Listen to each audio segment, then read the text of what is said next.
Hey, what's up, everybody? Welcome to the 454th episode of the Surf and Sales Podcast. I'm Scott Leese here with my good friend and co host of the Surf and Sales Podcast and co founder of the Surf and Sales Summit, Richard Harris. What's going on, buddy? Good to see you again. Good to see you too. I am like surprised. You like shot out of a cannon today. I know you don't drink coffee, but you are in a fantastically good mood. Did you close a deal today? I did not. I did not. Interesting. No, What it's I else? have not really closed it. I closed the deal Friday. Okay. All right. So Maybe I still have like some leftover hangover joy, there you go. you A know. hangover joy, exactly as Scott Leese would say it. It's not. It's not. I can't, It's there's no not such pure thing as joy. It's a hangover joy. there's no Right. such thing as pure unadulterated joy anymore. Everything is tainted in one way or another. I just really want to go through and pull all these comments from Yeah. 454 episodes of Scott's negativity and One per episode, I think would be, and then I'll have to make a counter piece of content yes, that's like yes, the 454 times I said, Richard, you're on mute. And then right, it's just right, 454 times of right. us getting you off mute. That's what it'll Yes. be. Good Okay, deal. if you have been living under a rock somewhere and don't know, the Surf and Sales Euro Summit is coming to the first week of October, October 5th through 9th in Peniche, Portugal. We hope to see you there. We have 8 different countries represented so far. I don't know if you knew that, Richard. Are you frozen, Richard? No, I'm right here. I asked you a question, I Richard. did, and I answered, and I said, "Who are they?" He did. Did he add Melissa? Did you hear him?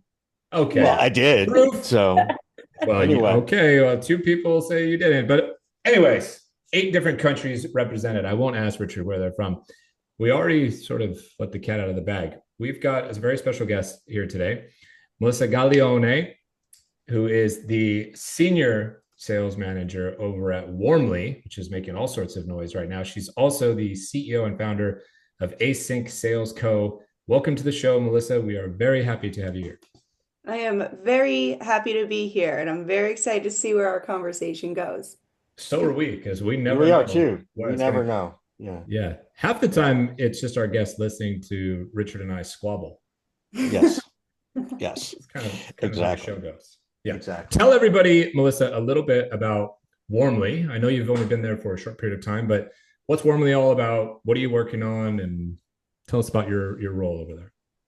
Yeah, so of course, the pitch evolves based off of who I'm talking to because we help sales, marketing, and a little bit of revenue. But I like to consider it your AI demand gen helps you identify who's interested or potentially interested in your product through signal-based sales, and then taking those signals to orchestrate into some outbound motions to just have a very relevant conversation when they come in. Well, what are some of the biggest and brightest signals right now that people should be looking for and paying attention to? So it's interesting because it does depend on the industry and it does depend on where your buyers are. And this might sound surprising, but just because someone likes your post doesn't mean that they're ready to buy. So you got to be mindful of the different signals, but the strength is really in stacking those. So, yes, people on your website, great, they know who you are. That's helpful. Were they there for 10 seconds? Were they there for 30 minutes? Were they playing around with your super demo on there? That's a little bit stronger. Or are they also doing some research intent? Are they commenting on your CEO's post? Are they also, showing up in these different social signals? Did they change jobs? Are they also, in the media talking a little bit about it or researching stuff? So it's more of like the strength of taking multiple signals and stacking them up to identify the strength of someone. I don't think it's just one individual signal alone that is going to be like your silver bullet of like, this is the perfect prospect for me. Wait a minute. Wait a Wow. minute. I just want to make sure that because it's March, right? It's March 5th. And when I have my first conversation with someone today, when my CEO calls and says, well, are they going to close? And it's a $250,000 deal. They shouldn't take that first phone call as a signal that this person really wants to buy. Like, I just want to make sure I understand you correctly because for It's almost like she's saying, don't put that one on the verbal board yet. exactly. Don't put it in the CRM yet, right? Don't convert it to an opportunity. I'm just, just making sure we all understand the context here of, that's not a good enough signal. So I think you got to talk to people too. Like, and people might have the interest, you might have gotten them to come in on the call, right. but you really don't know until you talk to them and really, understand or try to understand their business as best as you can in those 30 minutes, which is hard to do. Um, and, understand if they have problems, and if you can't solve it, then you just have to let them know, of course. But, it's really just signals is really just a way to find the hand raisers instead of totally throwing spaghetti at the wall and going through your account list all the time. It's a Yeah. way for you to also see if you can, grab anyone else of interest in these other ways.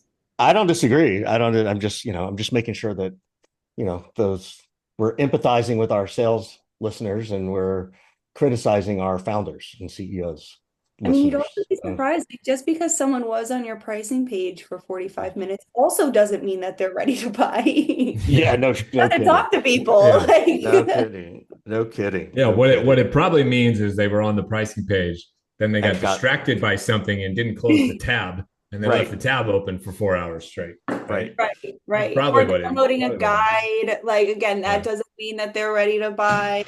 But, if they're, it just gives you a great opportunity to start a conversation and to see Yeah. if there's any opportunity there between you Yeah. two to help educate. Yeah. Yeah. I got a question for you. It feels like 2025 is better than 2024. I think people in 2024 were hoping that it would be better than 2023, and it took them 6 months to realize it wasn't.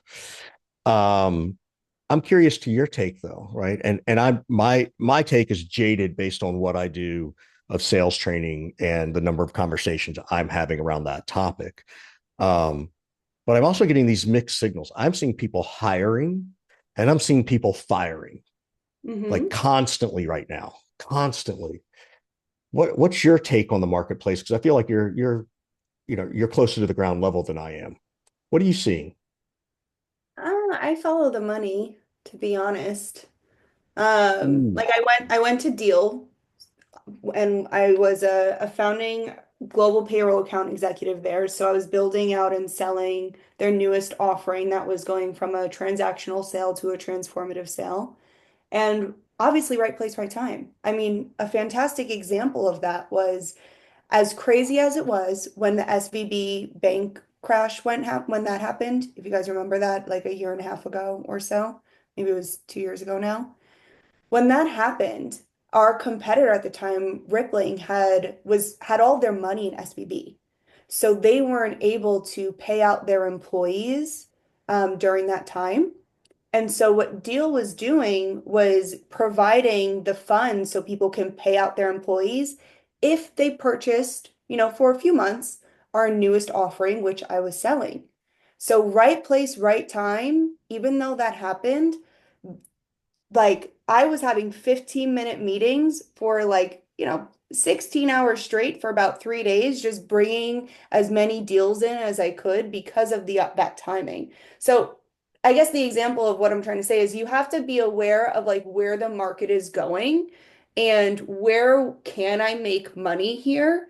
And certain industries, of course, Deal skyrocketing. We see that they're smart. They're figuring out how to go into global hiring, which was during the pandemic. Prior to Deal, I was at a company called Live Person. Perfect timing to sell customer service chatbots. Amazing time to sell that. And then the next thing was when I was, looking at, because I want to be more in sales and marketing and talking to sales and marketing. Like I just like the ICP. And I see Warmly, which is going into the forefront of signal-based selling. And that's where I see the money is for this type of industry. So you're going to see it. It's going to fluctuate depending on where you are. But if you got to keep your eyes and ears open and see, is this the right time for my market? Am I in the right place? And if not, if I'm seeing these areas where people are being laid off, or, numbers are getting completely, nobody can reach them, then is that the right selling environment for you to be in? And I encourage people to, you know, do what's best for them. We have our own families we have to feed. So it's fluctuating for sure. And there's a lot more companies now than there ever were, of course, a lot more AI companies that are expecting very fast growth ASAP. Um, so maybe that was a not clear answer to that. I'm not sure. Well, I understand the concept for sure of follow the money. It's like bet on the right horse in a sense. You know, the best place to sell in 2019 to 2021 was Zoom. It doesn't necessarily mean that if you were selling at Zoom during that period of time, you're a great salesperson. Right. It just means you were in the freaking right place at the right time. And so as certain things get hot, if you're smart, you might say, hey, I should go sell this thing because that's what's flying off the shelves right now. Right. And if your thing is in a market that's dying off or less hot, that's going to be real hard, to sell. And so there's a lot of common sense in that. I think it's sound advice. I think that there's a potential problem with it, though. And I'm curious what your take is. It could lead to this constant sort of grass is always greener Yes. vibe where you're always looking like, oh, over here, and you're chasing trends all the time. Therefore, you're potentially not really sticking in one place long enough to like get really, really good at Mhm. selling, overcome some difficulty, kind of have that badge of honor, if you will, on your arm. And I'm not talking about staying someplace, 10 years or something like that. That doesn't work anymore. I just don't necessarily want people to think, well, let me go here for a year and then there for a year and then here for a year. So how do you marry those two? Because I think there's sense in what you're saying, but I think there's a little bit of sense in what I'm saying Oh, as yeah. well.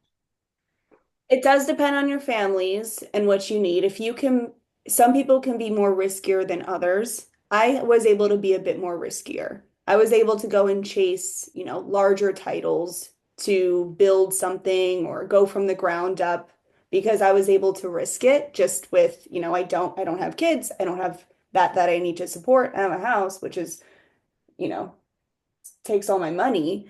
But other than that, I didn't have a lot of people. So I was able to be agile and move around.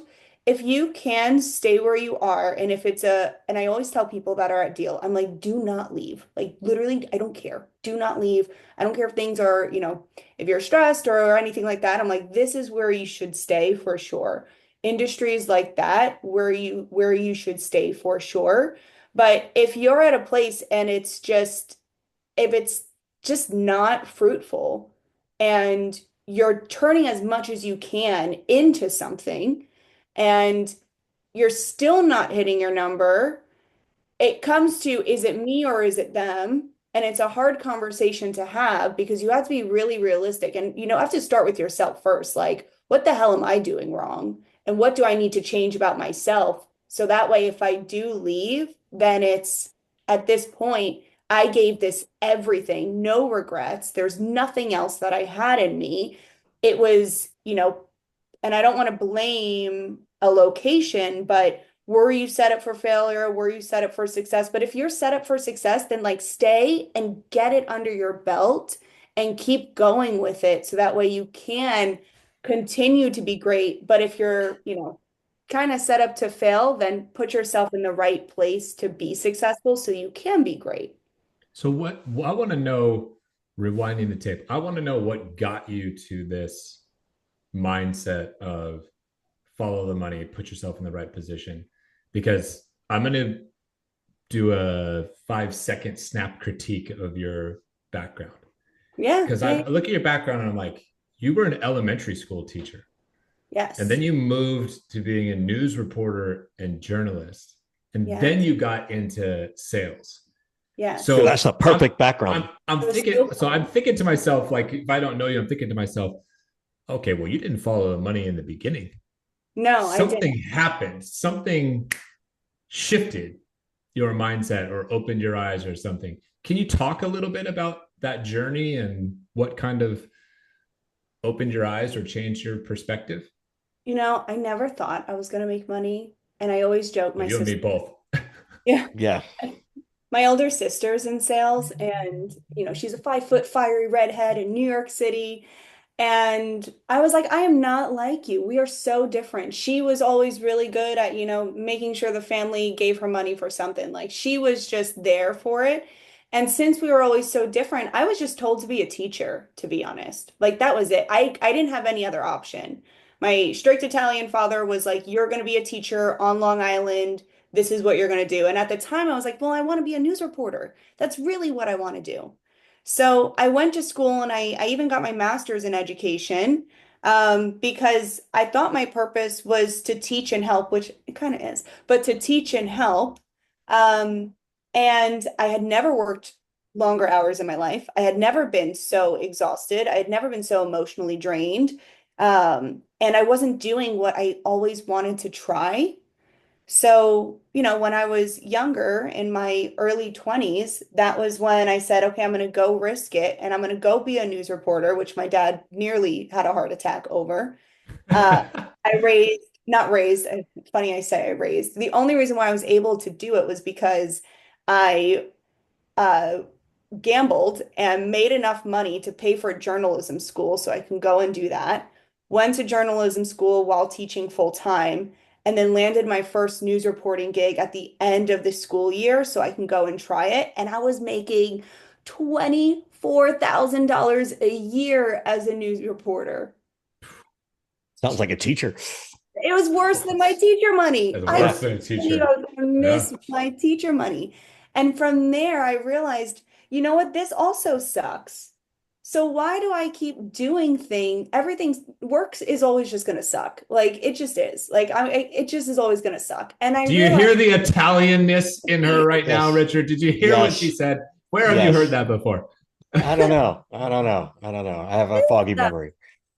but it took me in the middle of Amarillo, Texas. It smells like shit, if I'm allowed to say that. It smells like Yeah. cow shit.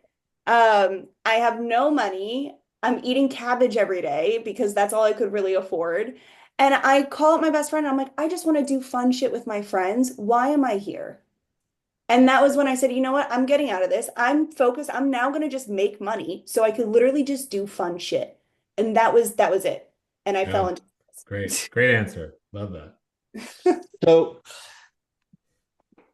what do you see? I have a question for you about skill set, right? Because I've always said that I would hire teachers. I've worked in education sales, and teachers are some of the best salespeople, right?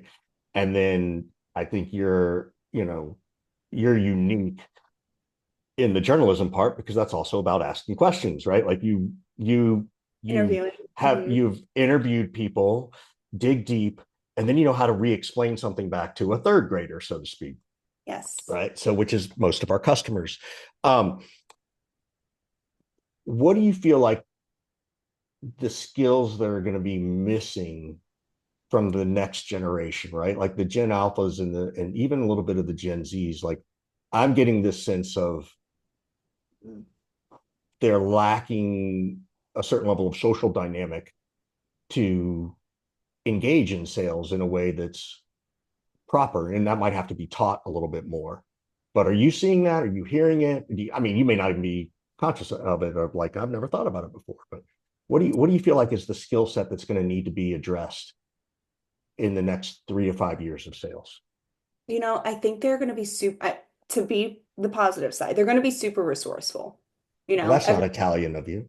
Well, yeah, but they are going to go and figure out a way. If something sucks during their day, they're going to find a way to make it suck less. And so they're going to try to find something that can help them with it for sure.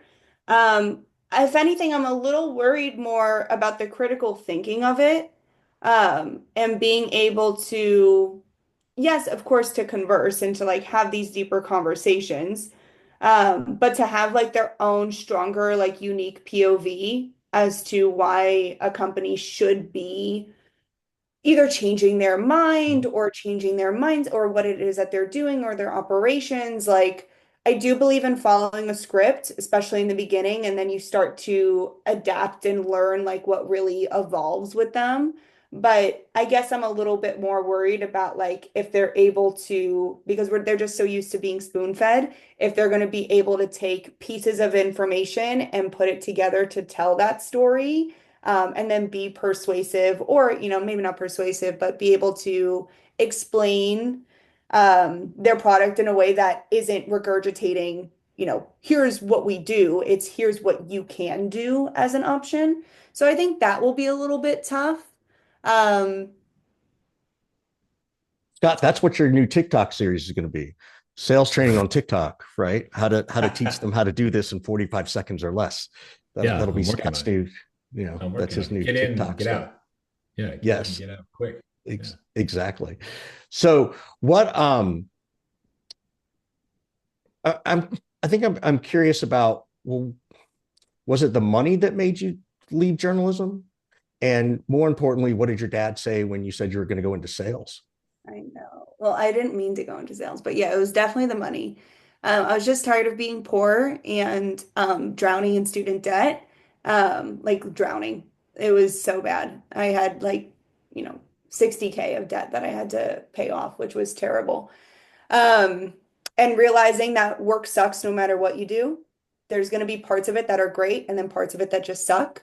And, I realized like, why am I kind of working for free? It was like this moment where I wanted to buy an avocado Ooh, and it was like $5. And I was like, this is 30 minutes of my time for this one avocado.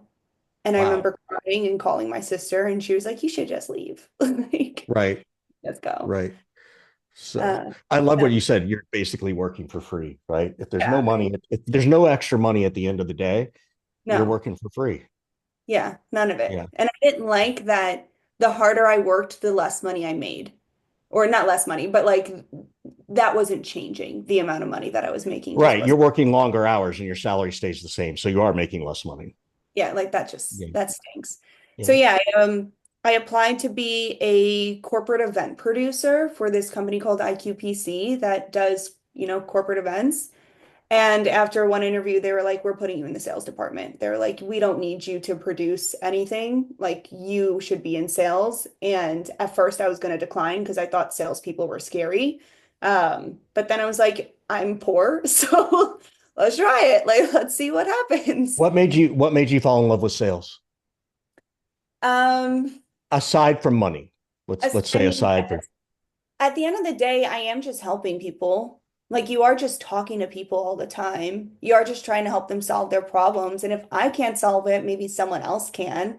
And just being in the know of helping. So it is a mix of teaching. It is a mix of, having deep conversations with people, which was what I loved about journalism, was meeting someone for the first time and then, learning their depths, learning deeper about them.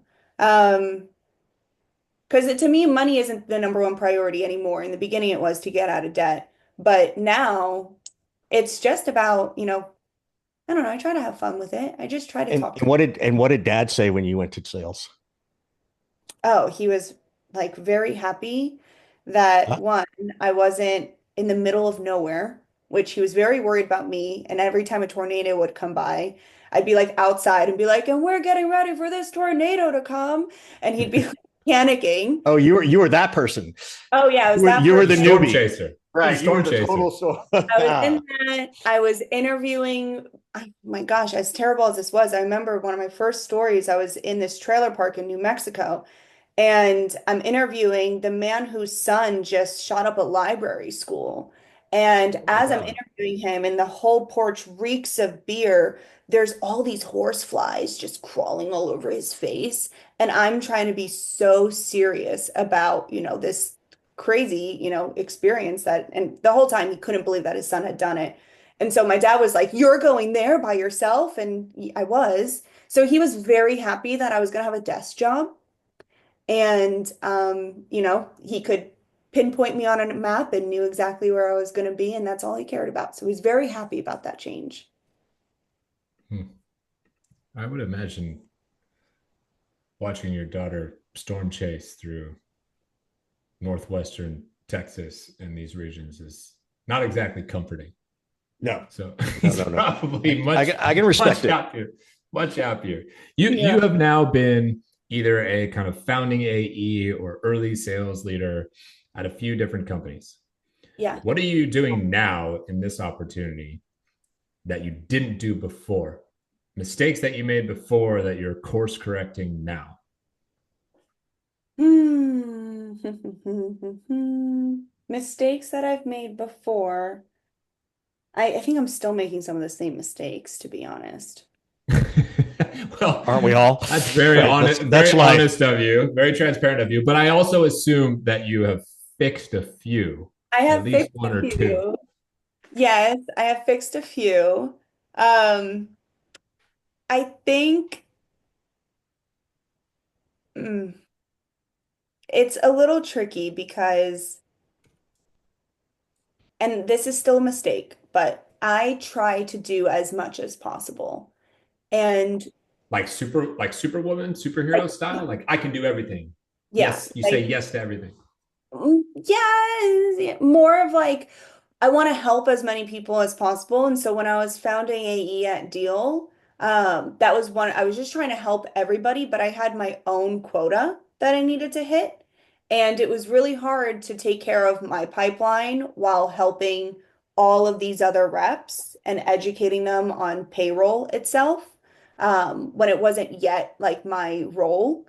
And as a seller, especially if you're new, you do have to just focus on your pipeline and like learn the ropes first.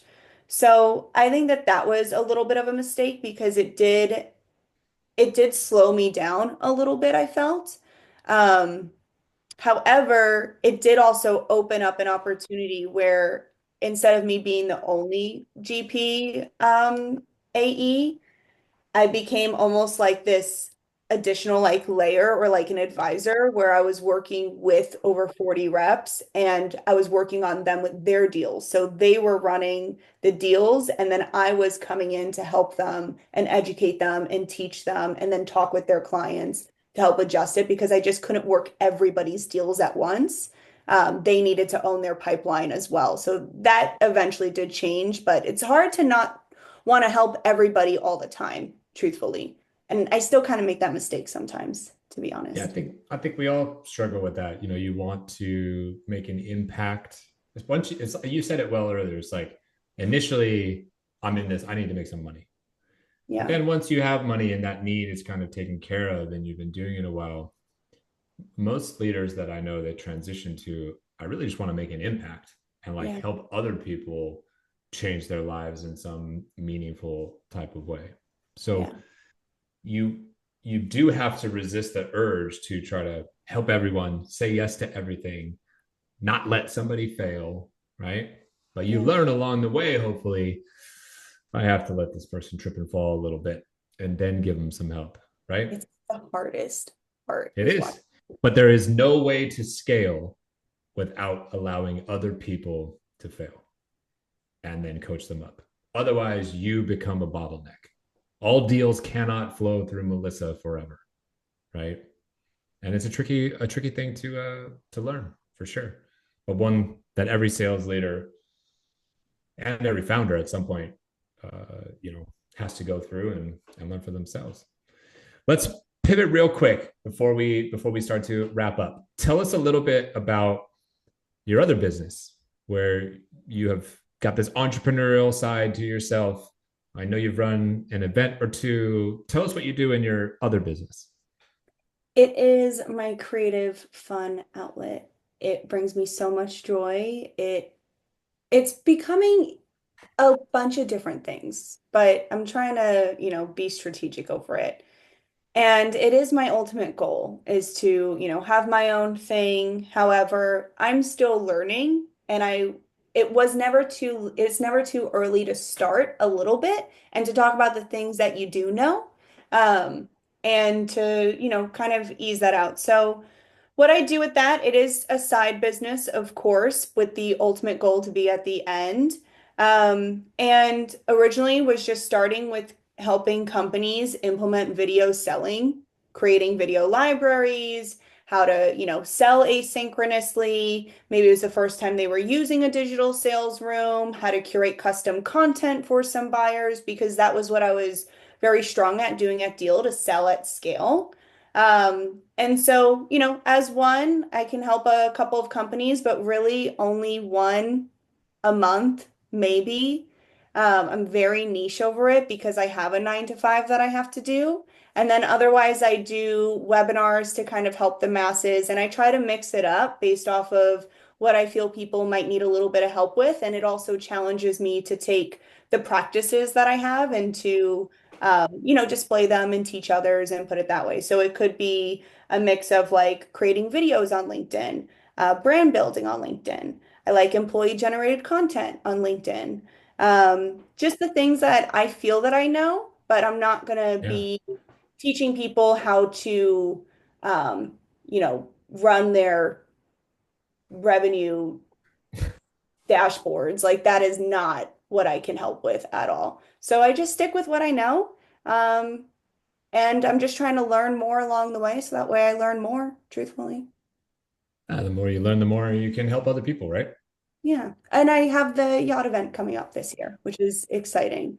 Slash, I was scared because I didn't really want to do it, but then I was like, I'm going to do it because I have to. Slash, it's it's a events just bring people together. And there's nothing I love more than throwing a party, to be honest. Hey, now you're speaking our language. We throw Indeed. overseas parties on the beach for the last 8 years. Totally. Totally. Totally. So, Go ahead, Richard. no. Go ahead. Go ahead.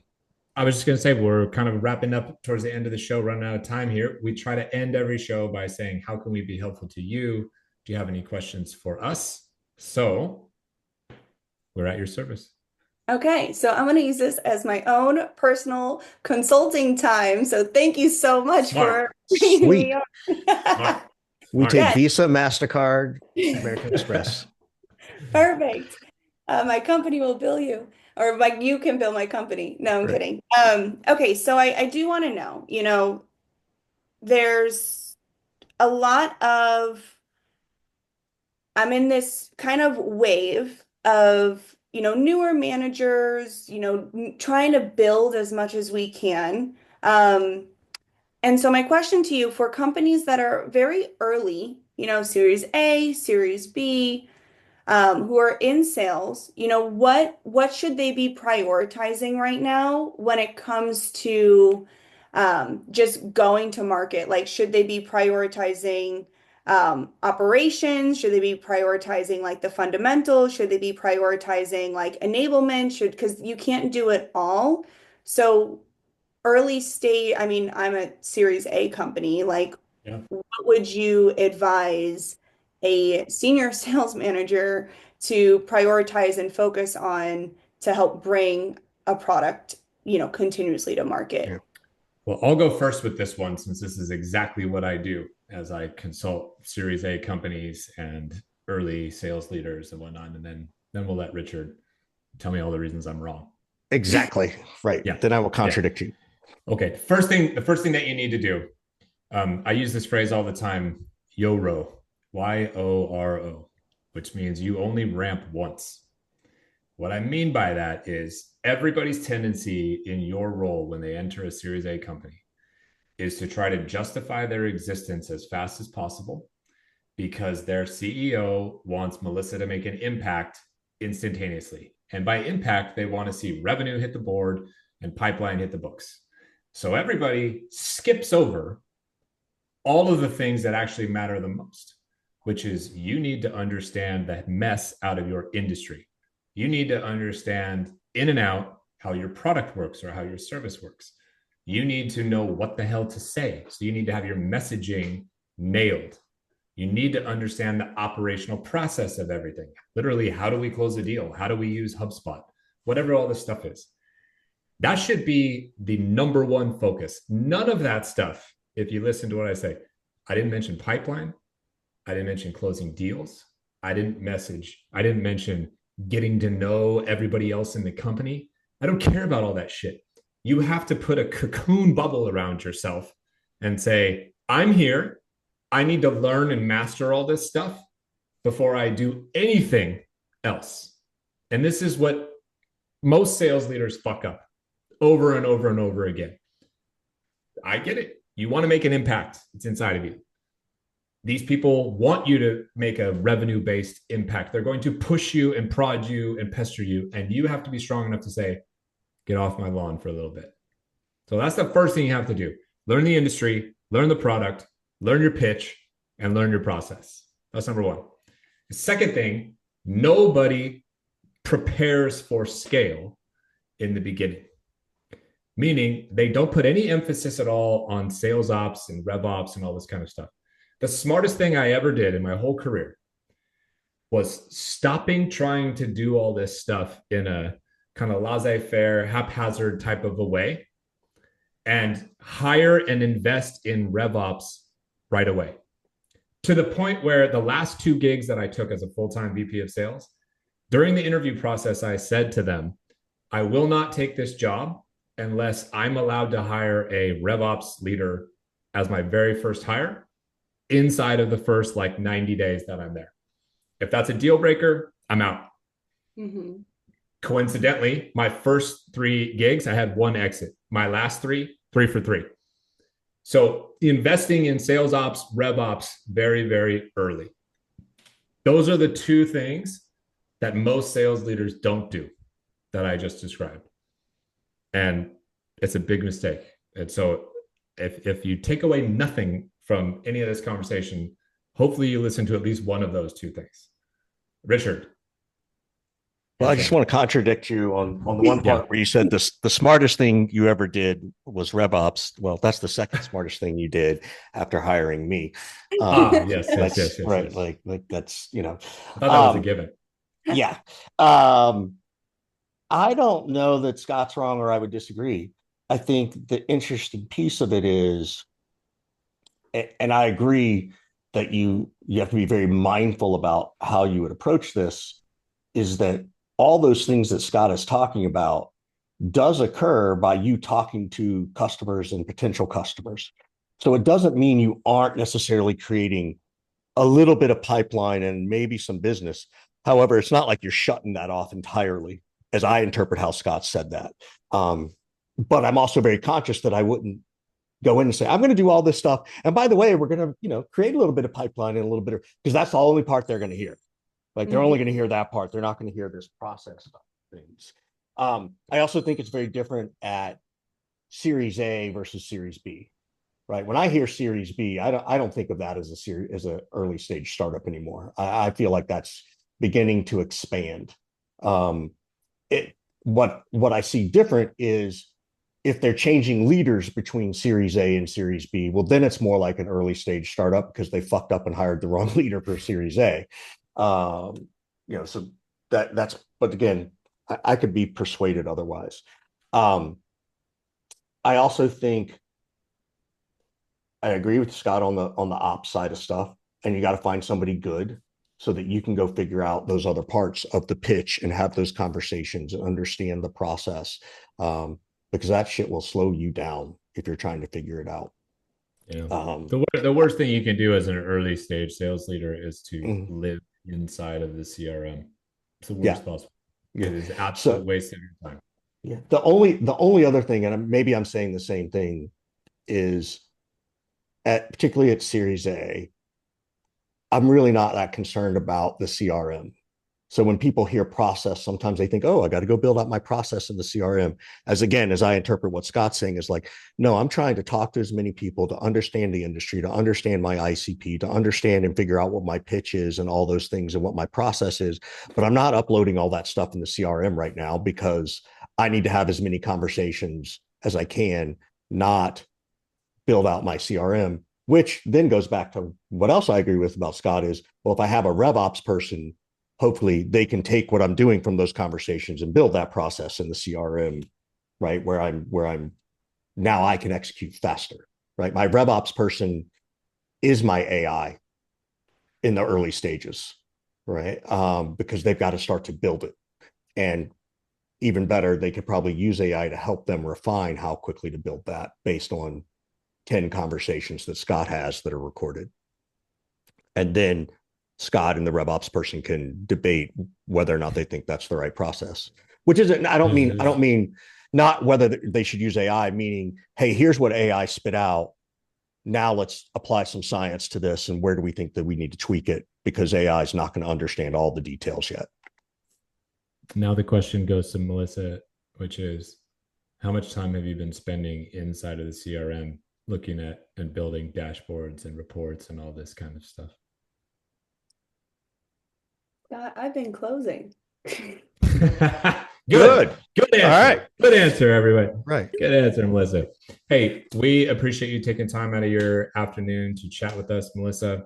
Everybody should follow Melissa Gaglione on LinkedIn. She produces killer content, especially video content.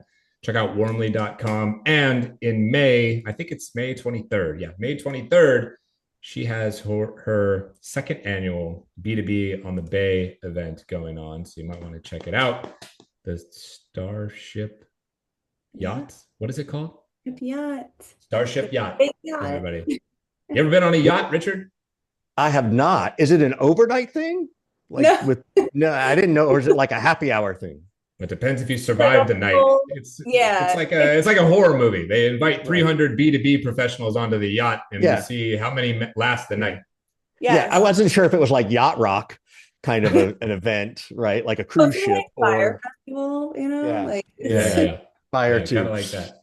All right. Well, we will catch you all next time. Thanks for listening to the Surf and Sales podcast, and we'll see you next time. Thank you.